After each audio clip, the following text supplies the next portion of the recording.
What's up, YouTube? Franchise Sports TV back again with another video. Before I begin, I'm on Rumble now, on the Rumble name FSTV22. Franchise Sports is now on Rumble, so make sure you go check that out for one of my more. It's being used for one of my more spicier joints. But let's begin. So we're traveling across the river to Brooklyn, and we're gonna talk about the greatest Brooklyn Nets, top 5 Brooklyn Nets. Um, so far in this whole entirety of the NBA, of picking these top 5 lists, I have picked. Make sure I get this right this time around, because sometimes I be leaving teams out.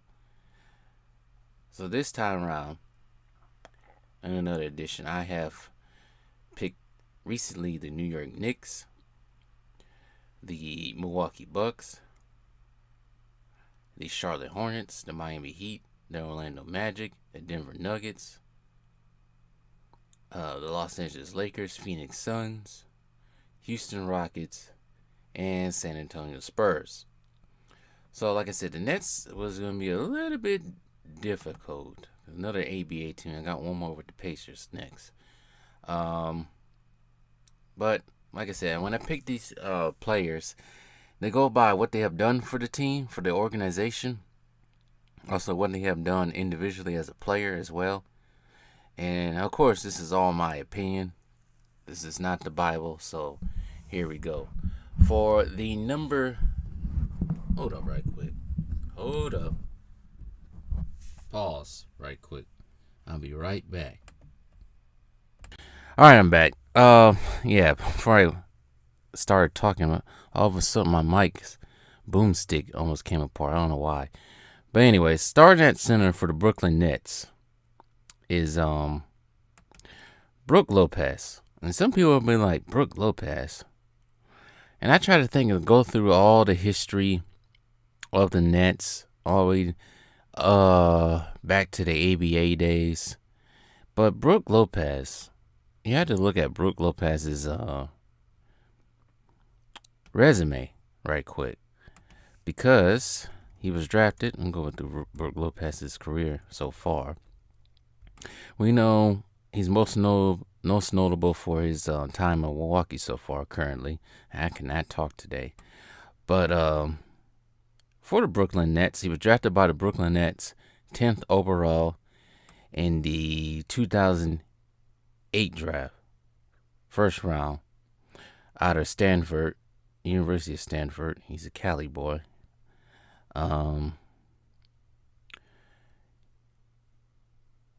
He had to come off the bench. In his first game off the bench, 8 points, 8 rebounds, 2 blocks in 25 minutes. But he ended up becoming a starter for the Brooklyn Nets, or New Jersey Nets at the time, I should say, New Jersey Nets. After an injury to Josh Boone, got him out of the lineup. And basically, his rookie season, he averaged 13 points a game, 8.1 rebounds, and 1.9 blocks, and played in all 82 games. He was ranked 4th in the NBA in total blocks with 154 and 9th in blocks per game, 1.9 as a rookie, and finished 3rd as a Rookie of the Year voting and named to the Rookie All-First Team. He was selected as Rookie of the Month twice in the months of January and February, but the Nets would finish 34 and 48. To make things short, that's pretty much his rookie year. For most of Brook Lopez's career in Brooklyn and New Jersey, his sophomore year, 18 points a game, 8.6 rebounds. His third year, 20.4, 19.4 the next year. And when they moved to Brooklyn in 2012, 19.4, 20.7, 17.2, 20.6, 20.5 in his last year with the Brooklyn Nets, and majority playing all the games, except for the 2013-14 season. He only played 17 games, but that was his highest career average in points ever in his whole entire career. And I don't know why. I don't remember why he was out for that long.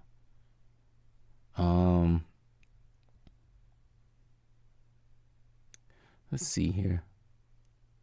right foot injury against the 76ers. He was pretty much held out for the remainder of the year. And also during this time, he improved his three-point shooting. Now, most people thought he all of a sudden became a three-point shooter when he joined Milwaukee. But I guess as I did my research, he was slowly becoming a three-point shooter when he was on Brooklyn. I think the coach at the time, who was it at the time? It was Kenny Atkinson, told Lopez to be ready to become a three-point shooting specialist during the training camp before the 2016-17 season. But Brook Lopez, before he left, he didn't leave. Before he was traded to the Lakers, he left the Nets as the career leader in field goals, passing Buck Williams. Became the all-time leader in scoring for the Brooklyn Nets in Brooklyn Nets history, or Nets history, I should say. He now leads that at 10,044,000 points. He only became the second player in Nets history to score 10,000 points behind Buck Williams. So, Brook Lopez at the center position. At the power forward position, I just mentioned his name, Buck Williams. Not many people probably know about Buck Williams like that. He played during the 80s, most notably for the New Jersey Nets. Known for his rebounding skill, and he wore goggles. His real name is Charles Linwood Buck Williams. But Buck Williams stood at 6 foot. Well, he's still alive. But Buck Williams is 6'8", drafted out of Maryland in 1981. First round, third overall pick by the New Jersey Nets. Played for the New Jersey Nets from 1981 to 1998. Number 52. He was a three-time. I forgot to mention. Go back to Brook Lopez. Brook Lopez only got his only All-Star with the Brooklyn Nets as well. Forgot about that. Should have 2 All-Stars. Should have got one last year. But Buck Williams was a 3-time All-Star with the Brooklyn Nets, 82, 83, and 86, all NBA second team. He didn't get a defensive all-first team until he went to the Portland Trailblazers in 1989. But he was an all 2-time NBA second team once, actually, with the New Jersey Nets, and then another time with the Trailblazers. He was part of the all-NBA first team in 82. He was also Rookie of the Year. And like I say, his number is retired with the Brooklyn Nets. During his entirety of his career, he scored 16,000 points, averaging 12.8 rebounds, grabbing 13,000 rebounds, and 10.0 rebounds, averaging. He's not a Hall of Famer, but after doing some research, I didn't really get to see him play too much, but by the time I started watching the NBA, he was pretty much out the door in 98. But he's probably regarded as being one of the best power forwards to ever play for the Nets. From 81 to 89, he averaged mostly around 15 points a game and 12 rebounds. Is consistent. His career high in points, 18.3 with the New Jersey Nets in his second to last year, with the Nets playing 70 games. And his highest career rebound average, he did it twice with the Nets. His second year, 12.5, and then the 86-87 season, 12.5. And also, keep in mind, he played 82 games as well. It's a rarity down these days for some reason. But after he left the Nets, his production kind of decreased as he gotten older. But yeah, he's not a Hall of Famer. In the playoffs, almost the same. He had a career playoff average 24.7 in 1985 playoffs. But who were they bounced out by? They was bounced out by the Pistons, swept in that year. So Buck Williams at the forward. Now, the small forward position. Do we really need to discuss who's going to be at the small forward position for the Nets? No other than Julius Dr. J. Irving. I'm not even going to go into Dr. J because I don't think he's going to be. I think he's going to be talked about once again. But I guess we can talk a little bit about Dr. J. A little bit. I feel like I'm going to talk about him again in one of these lists.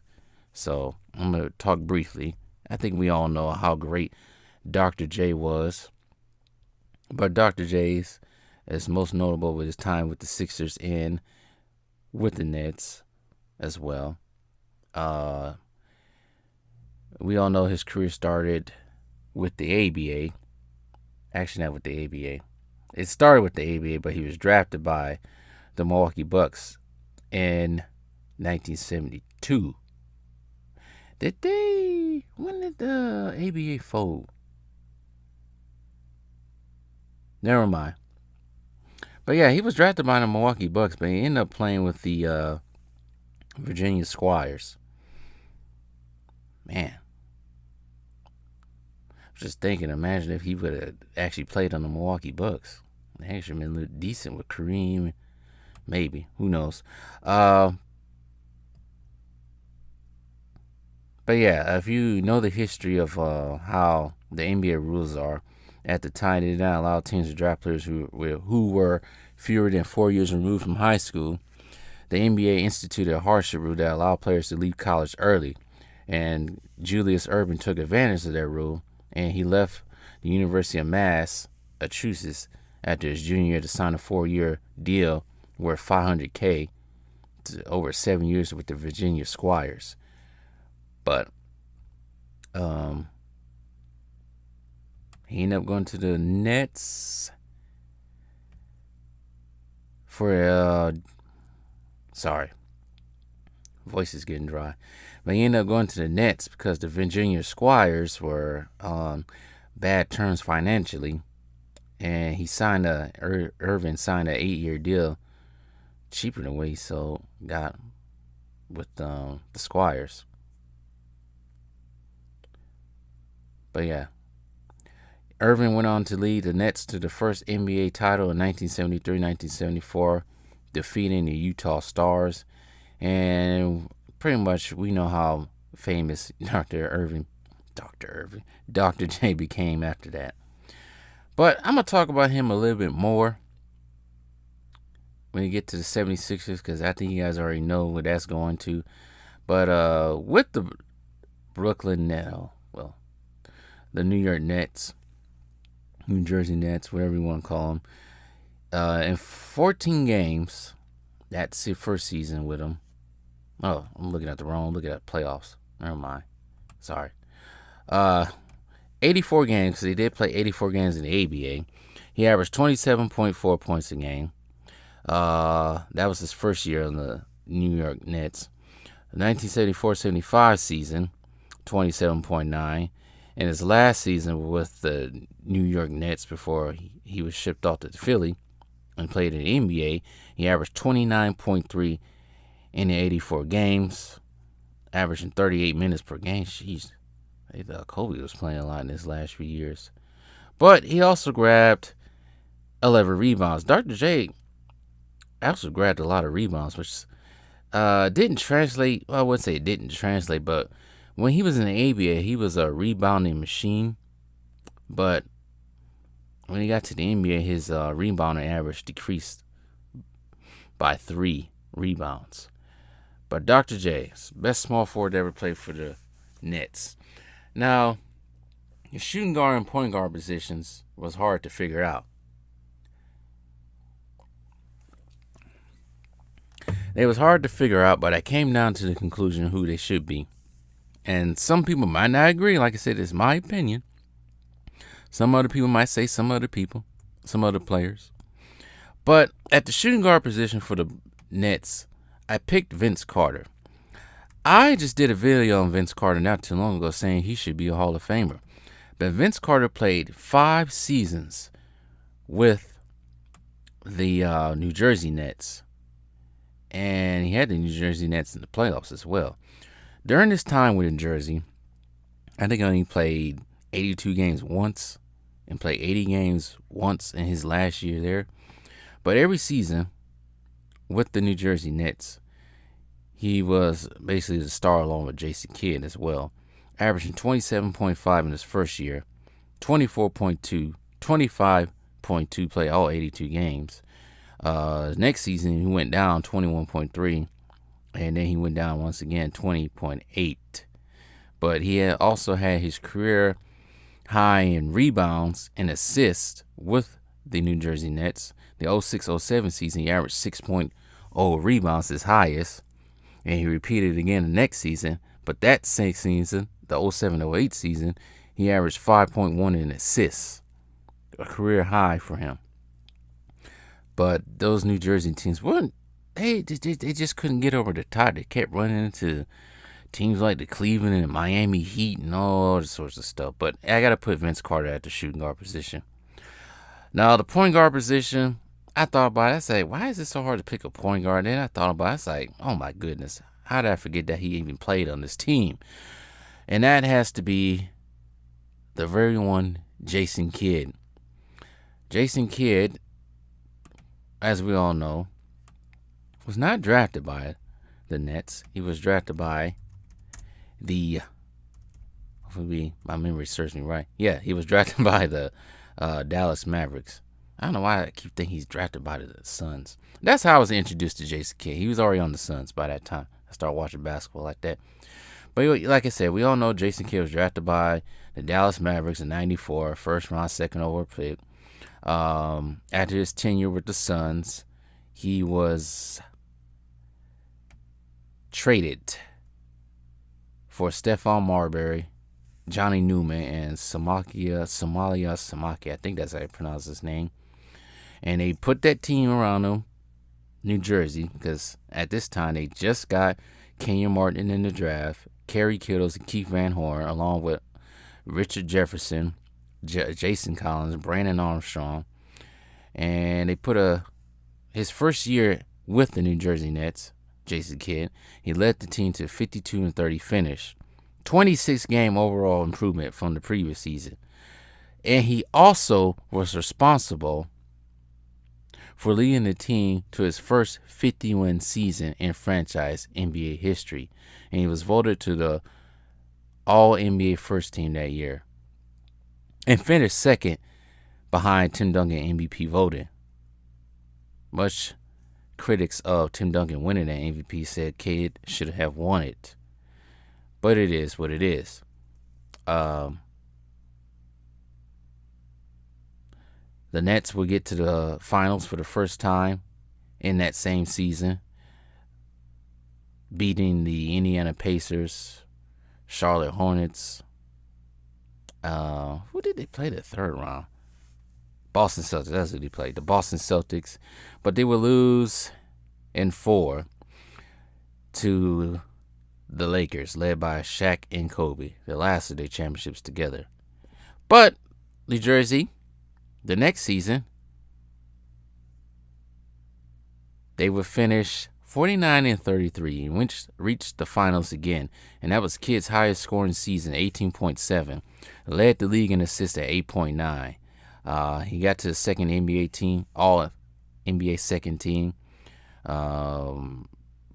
Went 6 games with the Milwaukee Bucks. The Nets got a 10-game winning streak, swept the Celtics, and beat the Pistons along the way, but they would lose in 6 games. I always thought the Nets always lost in 5 games to the Spurs, but they lost in 6 games to the Spurs. But pretty much after that, I wouldn't say he became pedestrian, but he didn't really do too much after that. New Jersey couldn't do. They got to the playoffs, but they was just hampered by injuries. One by Kidd himself. He had a microfracture surgery to his knee in the offseason, the 03-04 offseason. They got Vince Carter. But it just, everybody was just always getting hurt. Either it was Vince Carter getting hurt, Richard Jefferson getting hurt.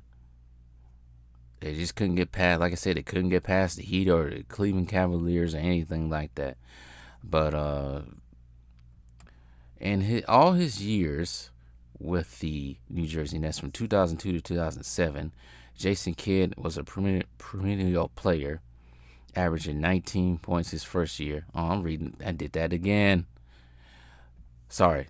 averaging 14 points a game his first season. 18 was his career high, like I said before. And it kind of went downhill. I think pretty much after that knee surgery, I think pretty much he was getting out of his prime, because he turned 30 in the 02-03 season, and that knee surgery probably had something to do with that. But he was still a valuable force, because after the 07-08 season, he pretty much went to Dallas, had to strive to there before they ended up winning the ring in Dallas. So Jason Kidd is the starting point guard for this Nets all team. Now, as far as the best player to ever play for the Nets, I'm going to have to say Dr. J. Sorry. It just is what it is. There are some honorable mentions, because there were so many people to pick out of this whole list. You got people like, I'm just thinking off the top of my head, Kevin Durant, Kevin Garnett, Paul Pierce, Kyrie Irving, Derek Coleman, Kerry Kittles, Keith Van Horn, Richard Jefferson, Kenyon Martin, Rick Barry. I think he only played 2 seasons there. So many others. Bernard King. So many others that played for this team. But those are my 5 that I had to pick. Let me recount them before I log off of here. Brook Lopez, Buck Williams, Dr. J, Vince Carter, and Jason Kidd. But that pretty much concludes my list. And it's going to be a surprise on who I'm going to do next. Maybe not. But anyways, tell me what you guys think.